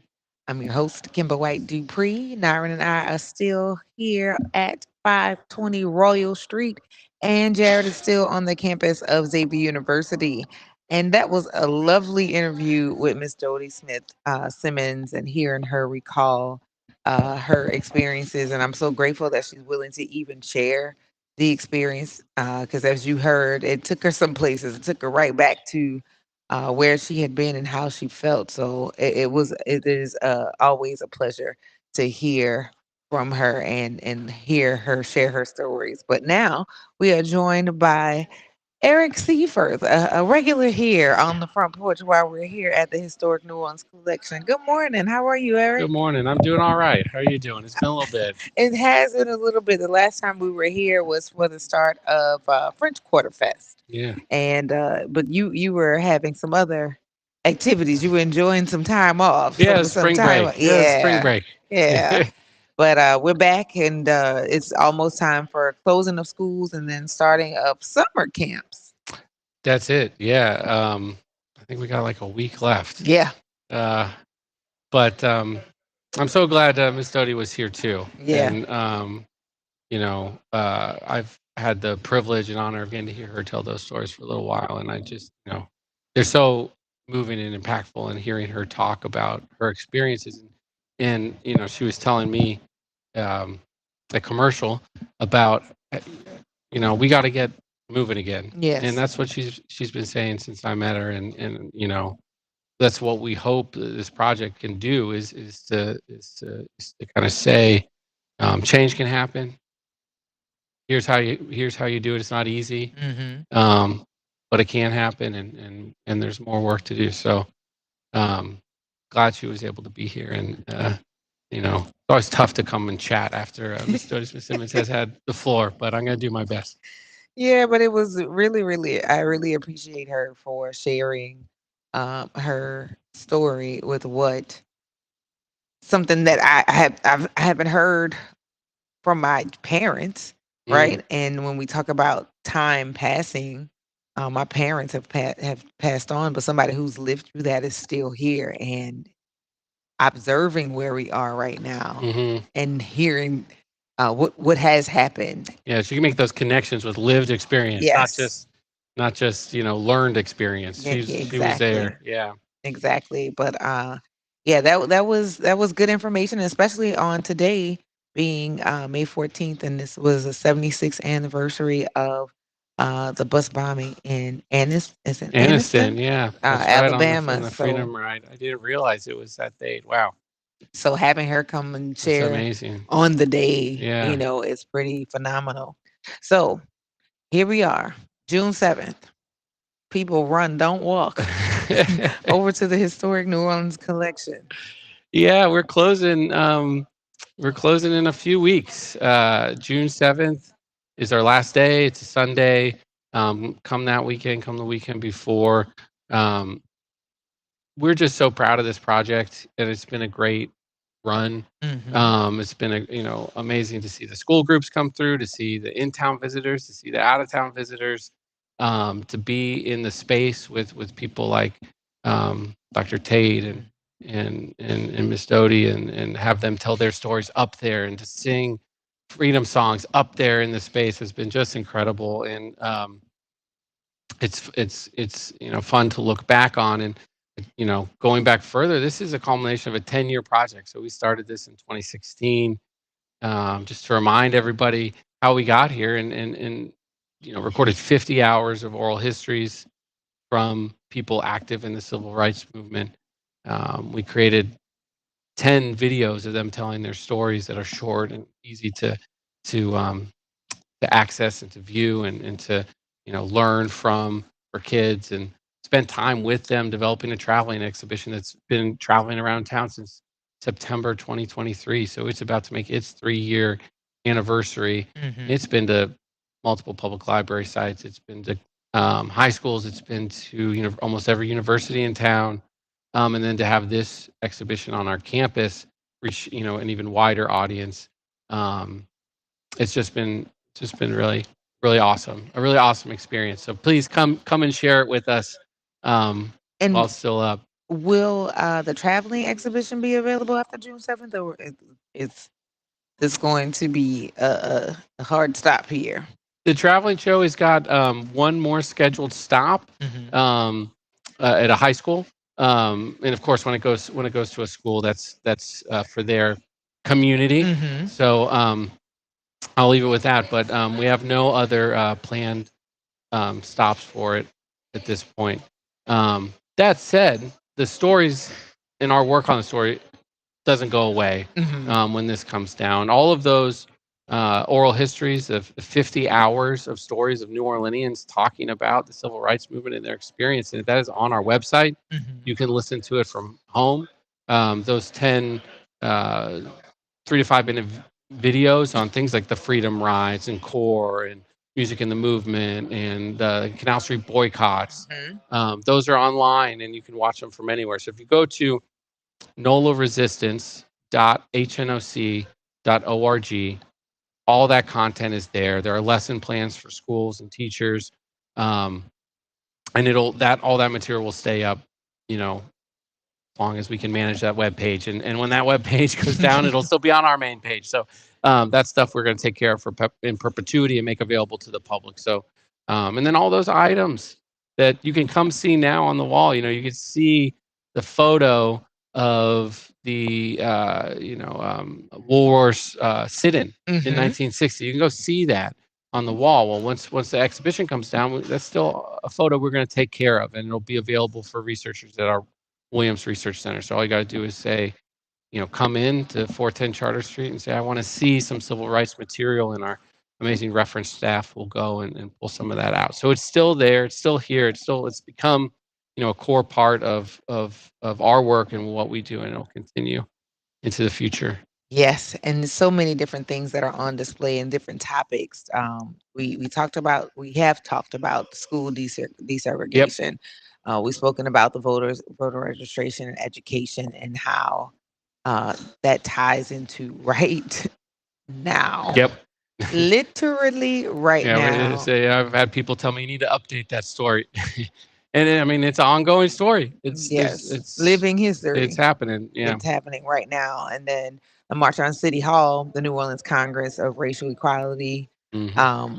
several boycotts, because there's just a section called boycotts. That's right. Activism and desire, supporting the movement, and to know that this was not that long ago. No. Short enough time that the people who lived those experiences are still with us now and able to share their stories. What are your feelings about what you're seeing and what you have researched and discovered? Yeah, I mean, when you do history, you learn a lot of things about people. Just to put it simply, and people are complicated, and our histories are complicated, and they're not always, they include all kinds of things. So the civil rights movement here in New Orleans is a great example of this, because it includes both the best of humanity and the worst of humanity side by side. So at times, I come to it and I often feel uplifted because I am so impressed and in awe of and inspired by the work of the activists and what, courage and foresight and selflessness they exhibited. But of course, that's only because there was so much hate and violence and all the awful parts of humanity happening at the same time. So you see that, just doing history work all the time. That's just, and so for me, thinking about the past, thinking about today, it's hard to be surprised. Okay. And it's just about what is the reality now? How does it relate to things you've seen in the past? And a lot of it comes back, it comes back. So, yeah, it's you wish that there's, the maybe now they'll get it. The dots will be connected, and we won't do this again. Yeah, man, I hope so. I hope so. That's always the hope doing public history, right? Is that you can change the future by talking about the past, making people aware of what's happened before. So hopefully for some people that have come to the show, they've learned some of those things, and and it's a lot of people that come. They know the stuff. Maybe they don't know the data, but they know the story, or know the realities. Seeing the data, seeing the anecdotal kind of experiences of individuals helps make it even more real. But we as Americans know these things, whether we want to admit them or not. Well, some people literally just don't know it. Some of us are purposely obtuse, Yeah. but there's a number of population who are able to repeat things that they've heard because they don't have anything else to hold it up against. And that is what my hugest concern is. Yeah. Yeah. Yeah. Because something in the milk ain't clean, but it is fastly being sold. Yeah. Yeah. So, what out of the portions that are bulleted, which particular area is one that has your greatest attention? You mean now? I mean, of course, it's voting is and voting rights have forever been a contested space. And actually, when we were thinking about doing this exhibition, we thought about doing it a different way, where we talked about rights not as givens but as contested spaces, because that's really what they are. They're negotiated via power in society. So we see that in the show. We didn't choose to tell the story that way because we wanted to make it about change making. Yes. But voting, continues to be a contested space, and it's one that's always been a contested space. I mean, we know that a lot of people have gained the franchise over the last 250 years. But it hasn't always been an increase. Sometimes a lot of people have lost the franchise as well. There were a lot of black voters in different states in the late 18th century, early 1800s. There was work done by states to remove that franchise. Correct. So these things come and go, and so that's a 200-year history that is directly related to, it's not just the 1960s, but you can go back farther and farther into our history and see how these spaces are contested. And obviously, it's a forever question of power, and guess I'll leave that there. Yeah. So education is important, but there's so much information and content for people to get a lot of confirmation bias. Yeah. And Yes, so absolutely. with the lesson plans and pieces, is it accessible for parents to do a little bit course. of digging and sharing so that it can counter some of the the quick YouTubes or the TikToky historians? Some of there are some credible ones, Absolutely. but my lord, Yeah, you got to be, digital media literacy. That's right. We've talked. I've got 2 young kids. This is something on my mind all the time. Come see our content. It's our team of historians and curators and our editors. We do so much work to get it right.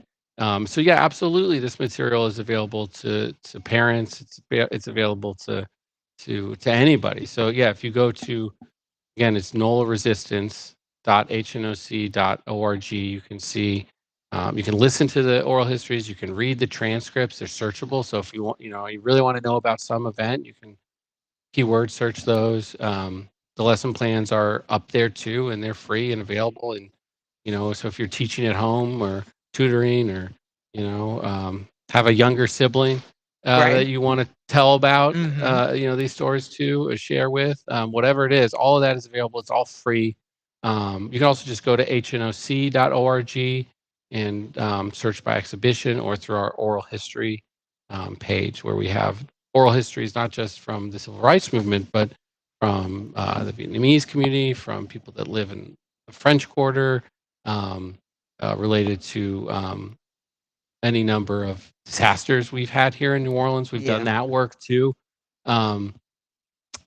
which is really important for documenting those events, things like the BP oil spill and Katrina, of course. All of that is up there. So, yes, that is available, will remain available. It's free. And if you want to bring your kids, come now because you can see it on the walls, The and you can. American Revolution right now is also That's available, right. so you can get 3 particular visits in one. That's right. We've got American Revolution, which you do need a time ticket for, but is Mhm. not there's not a cost to that. That's so you can have access to a histopad, which will let you through that exhibition or guide you through it rather. You can see the Trail Day Blaze through June 7th. Any day but Monday. It's free. You don't need an appointment. Just come to 520 Royal Street and say you want to see Trail Day Blaze. You can see New Orleans musicians and art. You can learn about the history of the French Quarter. Come get something good to eat and sit outside too. I know it's getting hot. For sure, for sure. You listen to the Front Porch here on WBOK. What New Orleans is talking about all day long.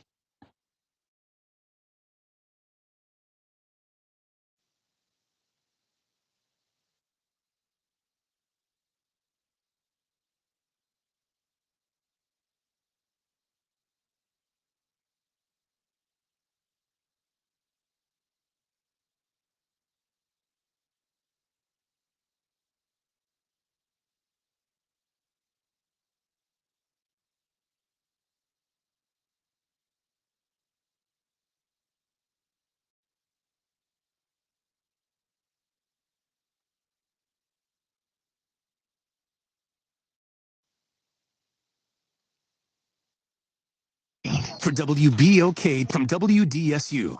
For all your news and weather, watch WDSU News, New Orleans leader in live, local, late-breaking news. Today at noon and 4 p.m. Expecting lots of sunshine today with highs reaching 85 to 87 degrees. You'll also notice slightly lower humidity today and Friday. Lows fall to 58 to 63 on the North Shore and 67 to 69 on the South Shore.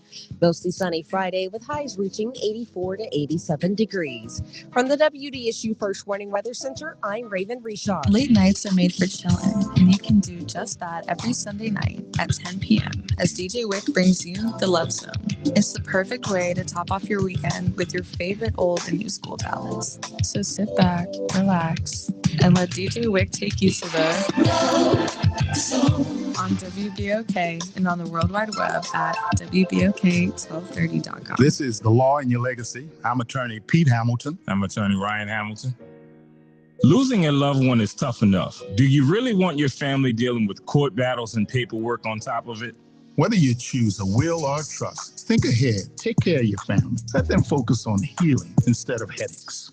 This is not legal advice. That's just a tip brought to you by Liberty Bank and Trust. For more information, go to libertybank.net or contact us at 504-915-5016. City Park is where to go when you don't know where to go. Turn towards the city center and start walking. Before long, you'll end up where you belong. At the heart of the city, New Orleans City Park. Stroll along the Reeded Marsh, wander through the sculpture garden, rest and recharge beneath ancient oak trees. This is where your spirit goes to grow. It's in our nature to yearn for nature. NewOrleansCityPark.org, heart of the city. To a darkened, sinful world comes redemption. Oh, what a gift of salvation. When Jesus returns, will he find faithers on earth? For the answer to this mind-boggling question, tune into FIJTC, Faithers in the Jesus Christ, every Sunday morning at 8:30 a.m. on WBOK. Follow us on Facebook at FIJTC Write-Ups and on Instagram at FIJTC 420s.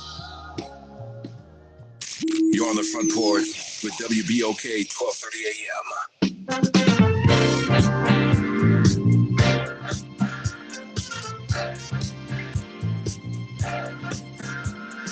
What's the sense in sharing this one and only life?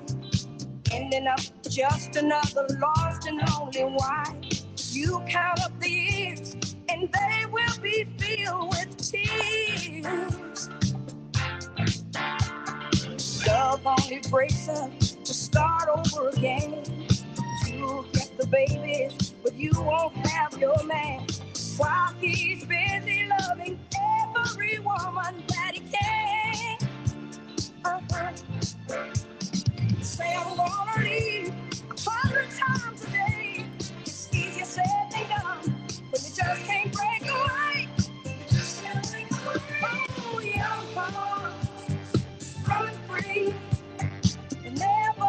hung up like my man and me. My man and me. Oh, your heart, yourself be true. Don't be no fool when love really don't love you.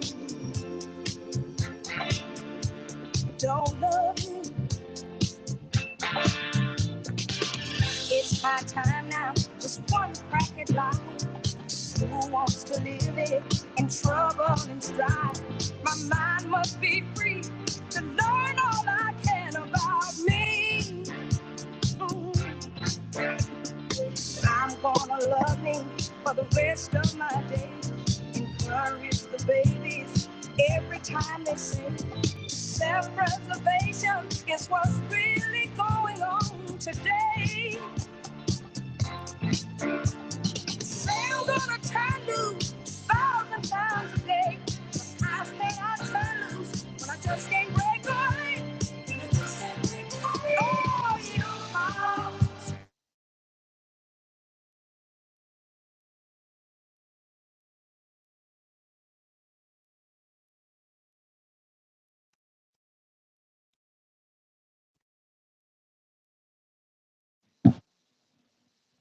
Welcome back to the Front Porch here on WBOK.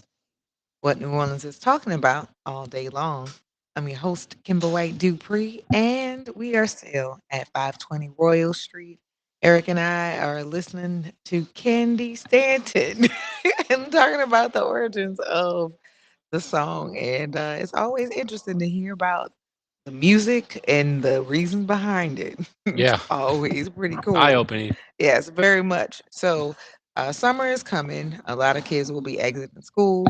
And of course, if they want to come, and I'm hoping that they will come to see what's going on here at the exhibit, what's the best use of time? How do we get it all in? Yeah, it's a great question.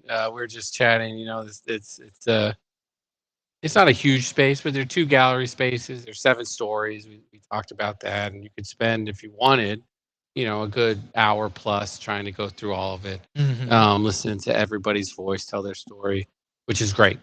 You can do that. You can come back. You can do it again. But if you don't have that much time, if you need to get back for nap time or whatever it is, you've got your half hour. There are really 2 stories. I guess I'm gonna talk about one story in each gallery. Okay.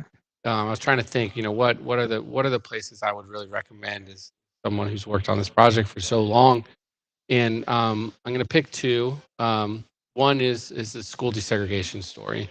Um, where we talk about the desegregation of public schools in New Orleans in November 14th, 1960. Um, this story, I feel like, it's so important for Okay. us as New Orleanians. It's education is so meaningful. How we responded to the national requirement of to desegregate after Brown v. Board in 1950 takes us 6 years, and we're still on the front of the line in the Gulf South. All of that, the reaction to it, and how we got where we are now, thinking about where we are now here in New Orleans and nationally related to our public school systems. It's just so relevant, and such a meaningful story. We've worked so much with Dr. Tate, um, one of the girls who desegregated McDonough 19 in 1960. Um, that is a story that I think will be meaningful to children, is easy to wrap your head around, and I absolutely recommend learning about. And it's also one of those stories that happened here in New Orleans that impacted the whole nation. This was national news. This was um, something that people knew about all across the United States, and informed kind of their understanding of what was going on in the Jim Crow South if they weren't here themselves. So absolutely that story. On the other side, I would say spend some time with our story on CORE, the Congress of Racial Equality, the group in New Orleans that Ms. Doty was a part of. Um, this group of people, they're really kids. A lot of them were in at Suno, Mhm. some Um, Some in high school. some in Miss high Doty school. was 15. She She was 15. Yeah. It's incredible. Um, yeah, a lot of people at Clark's and people at Cohen. Um, they're remarkable. They're remarkable people, and it was a small group, but a unflinching, um, uh, and passionate, and I mean, the perseverance. All of these amazing qualities that this group of people had made their impact, extended their impact. In a way that is much larger than you could think a small group of people could do. So, it's really starting in 1960. Um, just before school desegregation, they formed and became active in boycotting, on Canal Street and even on Dryads at the beginning of that effort. They kind of coalesced, um, involved in freedom rides, involved in voter registration, involved in politics. By the end of the 60s, um, people like Rudy Lombard getting into politics, and we got a school group coming through right now. Yes, Happy yes. school group. And everybody is fully in discussion. Yeah. And the times that we've been here to see the kids engaging and also ready to have conversations about what they have seen. No, I love it. It's always, yeah. And then when they see us over here, it's like, oh, and Well, it's field trip time right now. Everyone finished testing. They're like, yes. Yes, it's field time trip to time. So it's time to use our instructional time in a fun way. Yeah, that's it. Mhm. Yeah, hopefully do some instruction too. So you do both here.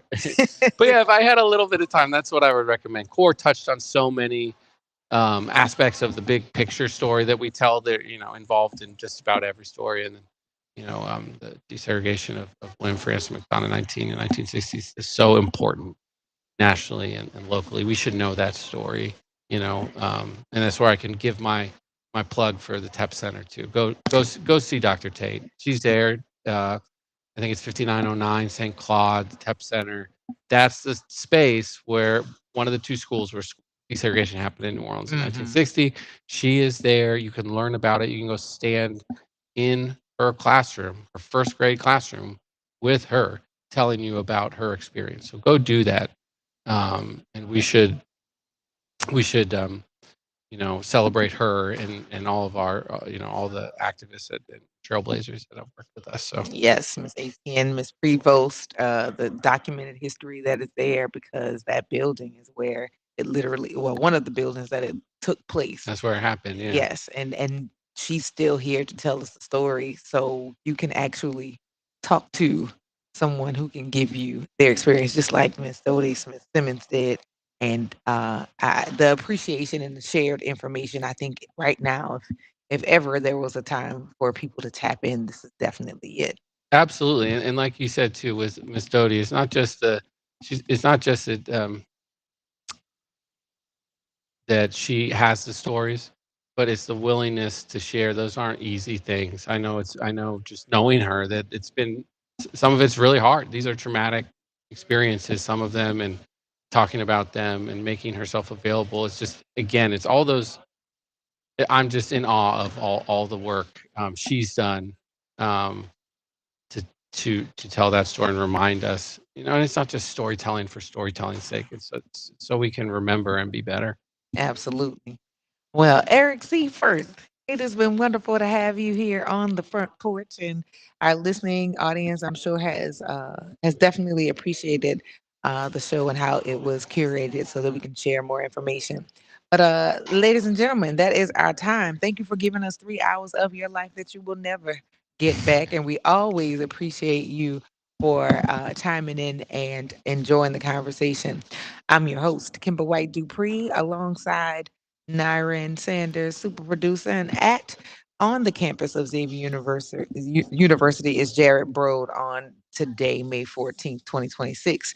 So remember to practice random acts of kindness and do something nice for somebody else because it's a nice thing to do. Remember to take care of yourselves and each other, and we're going to see y'all on the flip.